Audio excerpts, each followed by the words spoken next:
Subscribe करें हमारा official YouTube channel और बेल आइकन दबाकर पाएं सभी नोटिफिकेशन। करनाल से बीजेपी सांसद अश्विनी चोपड़ा स्वास्थ्य लाभ कर रहे हैं। ऐसे में MH1 न्यूज ने इस बीच अश्विनी चोपड़ा की धर्मपत्नी, समाज सेविका और वरिष्ठ नागरिक केसरी क्लब की चेयरपर्सन किरण चोपड़ा से खास बातचीत की। उन्होंने कहा कि अश्विनी चोपड़ा या खुद या उनकी अपनी टिकट की करनाल से दावेदारी पर फैसला पूरी तरह से संघ, संगठन और हरियाणा के CM पर निर्भर है। उनका जो भी फैसला होगा वो परिवार को मंजूर होगा। करनाल से सांसद अश्विनी चोपड़ा जी की वाइफ किरण चोपड़ा जी आज हमारे साथ मौजूद हैं। 2019 में लोकसभा चुनाव हैं, क्या तैयारियां हैं और उनकी कॉन्स्टिट्यूएंसी में क्या मुद्दे हैं उसको लेकर आइए हम उनसे बात करते हैं। नमस्कार मैम, सबसे पहले तो आपका स्वागत है MH1 न्यूज़ पर। आपसे जानना चाहेंगे अश्विनी चोपड़ा जी की तबीयत कैसी है? सर की तबीयत बिल्कुल ठीक है, अब स्वस्थ है और कुछ ही दिनों में आप उनको मैदान में देखेंगे। जी मैम, हम देख रहे हैं कि काफ़ी समय से आप की कॉन्स्टिट्यूएंसी में भी काफ़ी जो है भागदौड़ कर रही हैं, लोगों से मिल रही हैं, लोगों के मुद्दे जान रही हैं। किस तरह का रिस्पांस मिल रहा है और इस तरह की भी खबरें हैं कि आप लोकसभा चुनाव इस बार आप लड़ेंगी?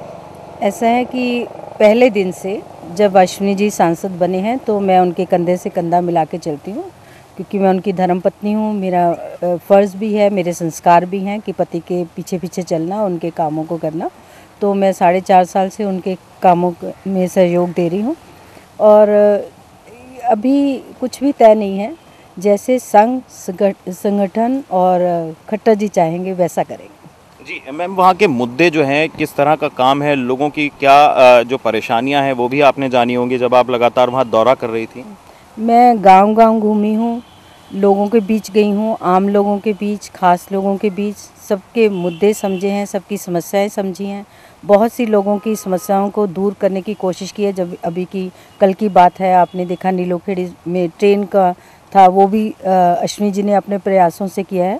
पीयूष गोयल जी ने उनको लेटर भेजी है और ऐसे ही बहुत से मुद्दे हैं जो गडकरी जी द्वारा, कई मंत्रियों द्वारा सॉल्व किए गए हैं।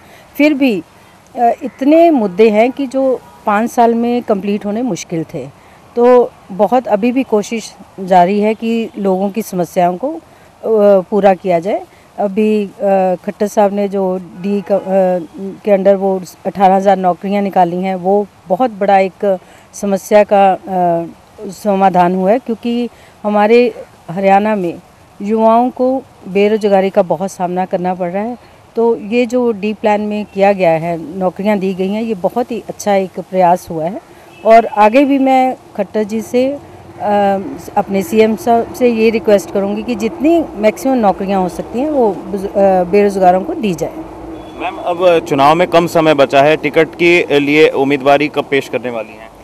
ऐसा है, जैसे संगठन, संघ और CM साहब चाहेंगे वैसे हम करेंगे। जो अगर वो नहीं चाहेंगे तो नहीं करेंगे, अगर वो चाहेंगे ये उनके ऊपर डिपेंड करता है, क्योंकि हमारा काम बोलता है, हम काम में ध्यान देते हैं, हम अपने काम को लक्ष्य रख के चलते हैं, चाहे अश्विनी जी हो या मैं हूँ, दोनों। मैम, अगर बाई इलेक्शन की बात करें, हरियाणा में आज जींद में बाई इलेक्शन हुआ और बीजेपी के कैंडिडेट कृष्ण मिड्ढा अच्छे मार्जिन से जीते हैं, क्योंकि विरोधी पार्टियों की बात करें तमाम दिग्गज मैदान में थे। किस तरह से देखती हैं इस जीत को? इस जीत को मैं बीजेपी की जीत, CM खट्टर साहब की जीत और मोदी साहब की जीत को देखती हूँ, क्योंकि चुनाव नज़दीक हैं और बहुत जगह होता है कि उलट रिएक्शन होता है। इसमें अब भविष्य साबित हो गया है कि आने वाला टाइम बीजेपी का ही है हरियाणा में। जी, क्या ये जो बाई इलेक्शन के नतीजे हैं, इसका असर आने वाले लोकसभा और विधानसभा चुनाव पे देखती हैं आप हरियाणा में? ज़रूर होगा। हमारे CM साहब बहुत ही एक्सपर्ट और अपने एक गूढ़े व्यक्ति हैं जो संघ से भी संबंधित है और उनको बहुत ही अनुभव है। उन्होंने जो पीछे 5 मेयर के चुनाव जीते और अब ये जींद का चुनाव जीता है, ये उनके लिए एक बहुत ही बड़ी सफलता है, उनके लिए, बीजेपी पार्टी के लिए और सभी सांसदों के लिए और स्पेशली मोदी जी के लिए। मैम, करनाल से ही आप दावेदारी रखेंगे टिकट के लिए? मैंने हमेशा यही कहा है कि अश्विनी जी हो या मैं हूँ, जो संघ हमें कहेगा हम संघ के कहने पे चलते हैं, जो संघ कहेगा, संगठन कहेगा या CM साहब चाहेंगे वैसा करेंगे। किरण जी, MH1 न्यूज़ से बात करने के लिए बहुत बहुत शुक्रिया। तो ये थी किरण चोपड़ा जी, हमसे तमाम मुद्दों पर उन्होंने बात की। जींद बाई इलेक्शन हो या फिर उनकी उम्मीदवारी को लेकर भी उन्होंने स्पष्ट कर दिया है कि जैसा संगठन चाहेगा, जैसा पार्टी चाहेगी और जैसा आदेश करेगी, उसी के मुताबिक वो टिकट की दावेदारी को पेश करेंगी। हालांकि वो सक्रिय तौर पर अपनी कॉन्स्टिट्यूएंसी में लगातार दौरा कर रही हैं और जनता के बीच जा रही हैं, उनकी परेशानियां जान रही हैं, मुद्दों को जान रही हैं। कैमरामैन राजेश के साथ MH1 न्यूज़ के लिए दिल्ली से लवी गुंबर।